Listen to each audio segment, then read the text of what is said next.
انقطاع عن المدرسة لمدة ساعة أو ساعة ونص، بس إن شاء الله هذه في خدمة الوطن. لا شك إخواني أن الجيش العراقي يقاتل ببسالة الآن وتحرر كثير من المدن. هذا في الجبهات، ما أنتم هناك في المدرسة.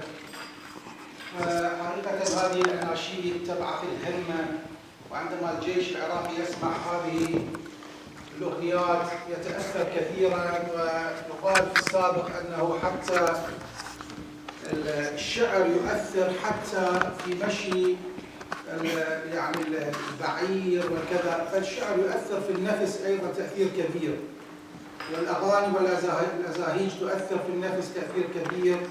وهذه إن شاء الله أصواتكم تصل إلى الجيش العراقي وتؤثر فيه التأثير الكبير. إخواني، الإرهاب يريد من عندنا أن يكون هذا البلد، أن نترك هذا البلد، يريد من عندنا أن نكون متمزقين في هذا البلد. فكيف نحارب هذا الإرهاب؟ يعني ما هي الطريقة وما هي الحقيقة؟ واجب كبير وواجب مقدس عند المدرسين في غرس أولا مسألة المواطنة في نفوس هؤلاء الطلبة.